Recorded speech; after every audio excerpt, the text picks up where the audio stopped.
heute auf dem Weg nach Hamburg und bin hier zwischen Bremen und Hamburg in einem kleinen Ort namens Sittensen. Das ist gar nicht mehr so weit weg bis Hamburg von hier aus. Und da habe ich auf der Karte gesehen, dass es hier einen Golfplatz gibt, einen 18-Loch-Golfplatz. Der sah schon mal auf der Karte im Auto ganz schön aus, ganz interessant, flach.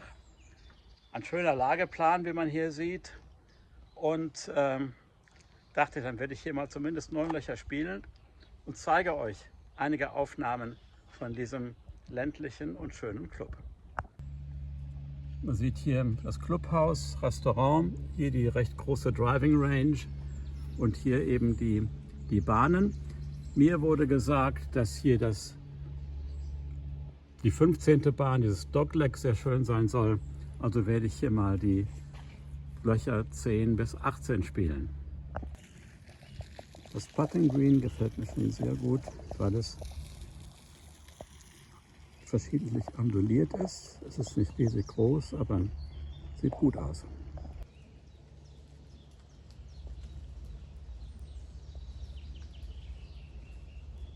Ja, guten Tag. Guten Tag. Ich sehe Sie gerade am Putten hier. Ja. Sind Sie Mitglied hier im Club? Ja, seit 3 Jahren. Schon lange? Seit 3 Jahren. Seit 3 Jahren. Ich bin erst mit der Rente angefangen, Golf zu spielen. Los geht ähnlich wie bei mir auch.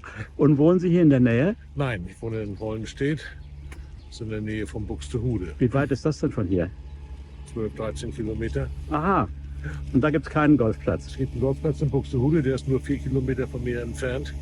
Aber mir gefällt es hier von der Atmosphäre her einfach besser als in Buxtehude. Und was finden Sie an diesem Platz hier toll? Der Platz ist sehr, also ich habe wenige Vergleiche, aber für mich sehr anspruchsvoll, sehr abwechslungsreich, Aha. wird hervorragend gepflegt. Das ist toll. Also ist von dem gleichen Greenkeeper, der auch den Buxtehuder Platz pflegt. Also der Platz wirklich? ist sehr in Ordnung. Ja. Ja, dann schönes Spiel noch. Dankeschön. Danke. Es ist Montag, Restaurant ist geschlossen, aber man sieht, dass es hier doch immer was zu sehen gibt. Entweder kann man hier über die Leute lästern, die mehr oder weniger gut an der Driving Range spielen, oder man kann auch hier sehen, wie die Leute sich langsam dem 18. Grün nähern. Ja, ein sehr kurzer Fußweg vom Clubhaus und Restaurant ist hier gerade das erste Loch, was natürlich direkt hier einen erschreckenden Namen hat. Gut, es ist auch ein Par 5, normale Länge 460 Meter, aber man sieht hier, große Gefahren scheinen nicht zu lauern. Ein schönes flaches Gebiet. Rechts gibt es allerdings einige Wasserhindernisse. Richtung rechts gibt es auch einen Bunker. Allerdings sieht es ganz angenehm zu spielen aus. Ja, aber ich spiele ja ab 10, ab Loch Nummer 10. Also gehe ich hier ein bisschen weiter den Wald hinein zum 10. Abschlag. Ja, hier meine Garmin-Uhr, als ich sie eingeschaltet habe, hat sofort erkannt, dass ich hier auf dem 10. Abschlag bin. Sagt mir 414 Meter von hier bis zum Grün. Dieses Loch hat auch einen netten Namen, zweite Chance, auch ein Par 5, interessanterweise. Und welche Gefahren gibt es? Und ich sehe, es gibt hier einen See auf dem Weg, aber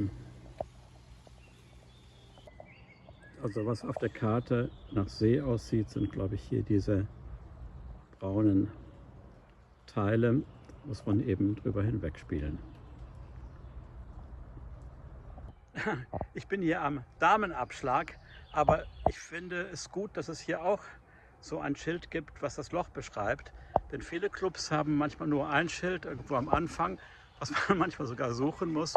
Also dass die hier am Herrenabschlag und am Damenabschlag ein Schild haben, finde ich gut. Hier ist dann doch das eingetragene Wasserhindernis. Dieser See hier auch mit roten Stakes. Allerdings ist es doch wirklich sehr weit links und nicht wirklich eine Gefahr vom Abschlag aus.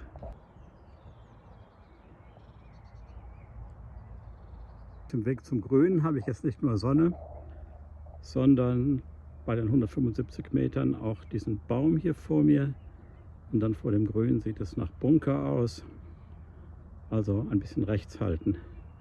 Wenn man das weiß, kann man natürlich versuchen, vorher schon auf dem Fairway ein bisschen weiter rechts zu sein. Aber nun ja. Weil es vorhin so viel geregnet hat, sind natürlich auch die Bahnen ein bisschen nass. Und der Ball rollt nicht so weit.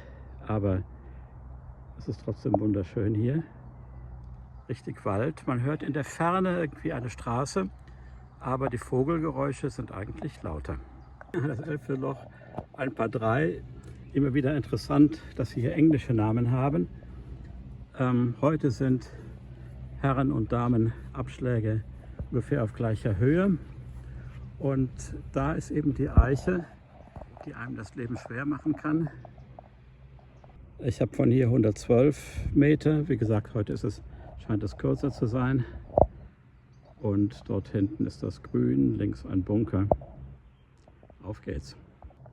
Da hinten könnte eben sonst noch ein Abschlag sein. Oder hier auf der Seite, die alle ein bisschen weiter sind.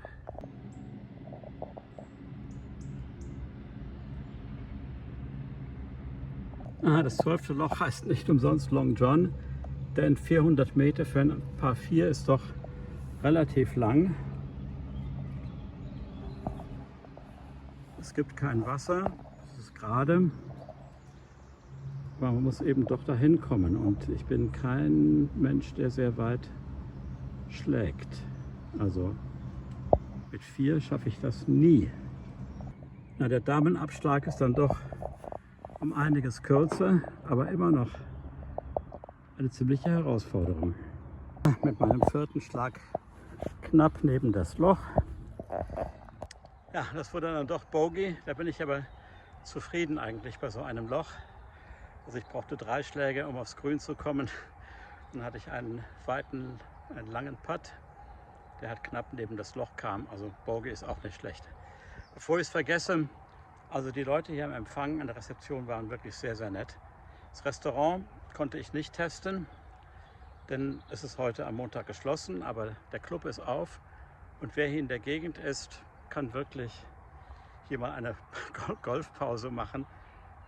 Eine Heidelandschaft zum Teil, Bäume, ruhig und bei extrem anständigen Green-Fee-Preisen. Also bevor man hier auf einen überlaufenden Golfclub geht und da ewig warten muss für Startzeiten.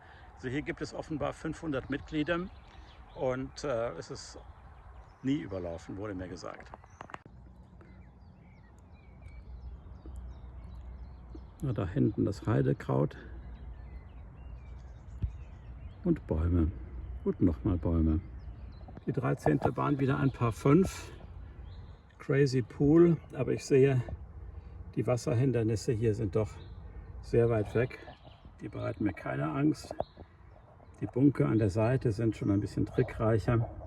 Der Abschlag ist ein klein wenig erhöht, aber hinten hat man doch relativ viel Platz, um den Ball hinzuspielen. Da möchte man natürlich nicht seinen Ball drin haben.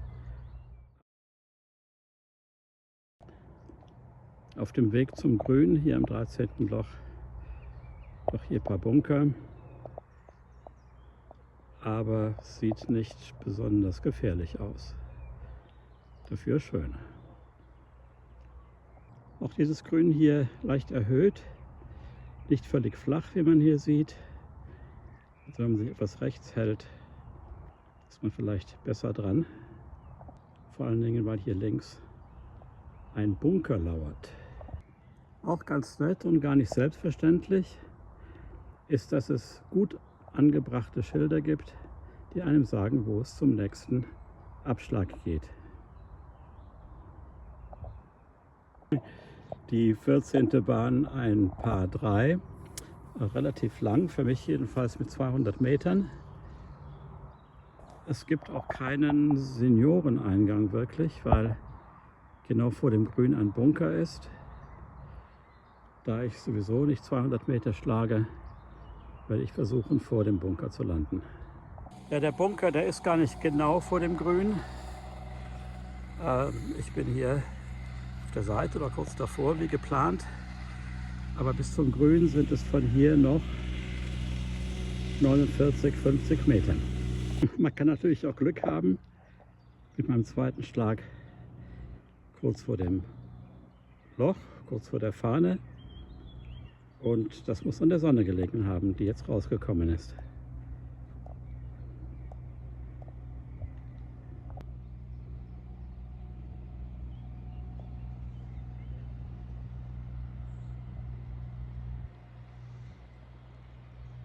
Ja, hier das 15. Loch. Am Empfang wurde mir gesagt, das sei das schönste oder interessanteste Loch. Man sieht hier also Dogleg. Vielleicht kann man hier irgendwie über die Büsche spielen, wenn man es kann. Denn das ist ein Paar 4. Ja, hier vom Abschlag her ist die Versuchung doch groß, über das Heidekraut hinweg zu spielen. Natürlich an dem Baum hier vorbei. Aber man kann natürlich auch hier links in den sicheren Bereich spielen. Mal schauen. Das Heidekraut habe ich zwar geschafft, was ich aber nicht bedacht habe und nicht wusste, ist, dass es hier diese 8 Inseln gibt, auch mit Bäumen. Und da liegt mein Ball. Da wäre das sichere hier links, einfach aber sicher, vielleicht doch besser gewesen. Denn hier bietet es sich jetzt an, entweder eine Art Fernsehball zu spielen durch diese Lücke hindurch, sehr riskant, oder hier nach links auf die Spielbahn mit viel mehr Platz, denke ich mal, das ist sicherer.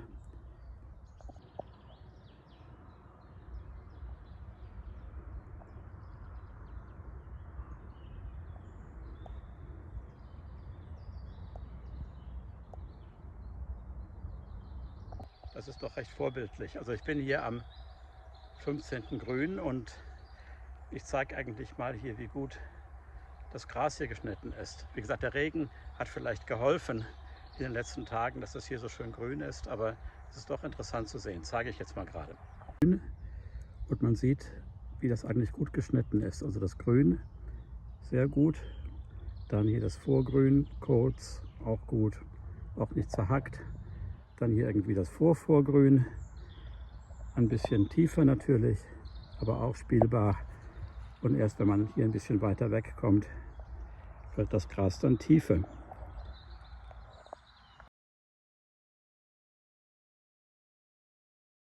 Da hinter mir ein relativ langes Par 5 mit über 500 Metern. Ich zeige das mal hier auf dem Plan, wie das aussieht.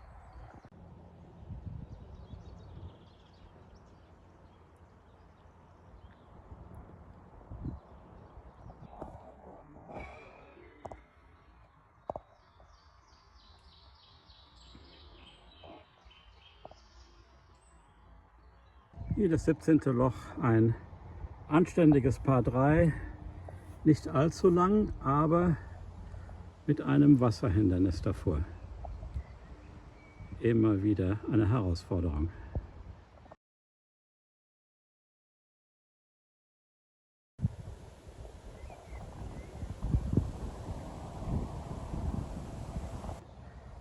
Ja, das 18. Loch, vielleicht eine Art Erholung.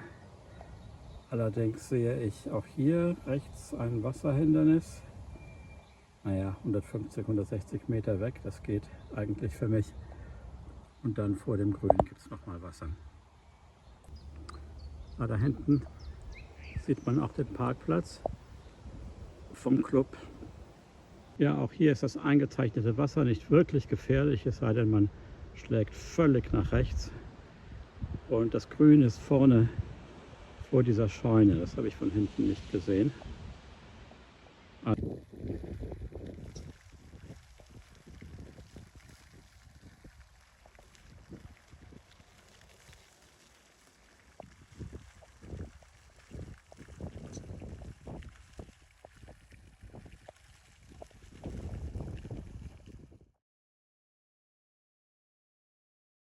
Also eine kleine Zusammenfassung.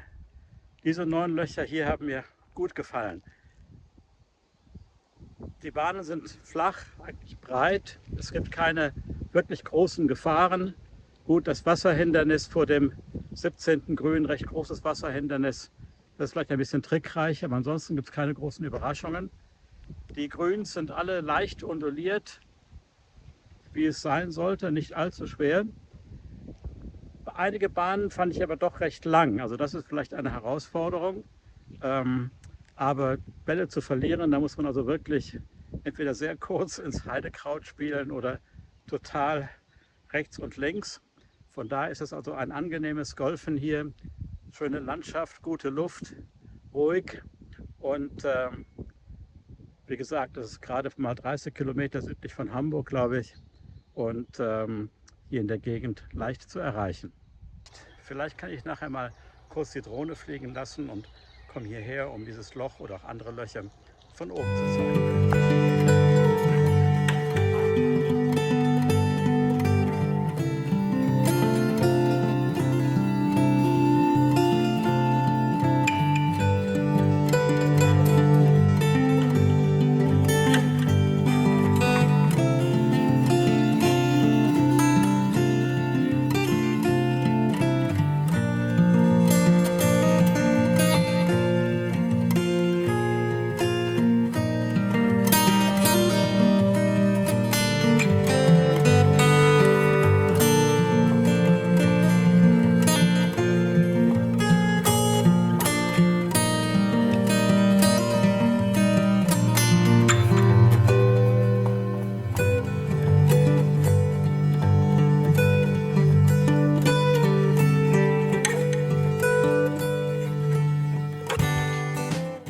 Also danke fürs Zuschauen. Wenn euch der Film gefällt, dann gebt ihm doch bitte ein Like.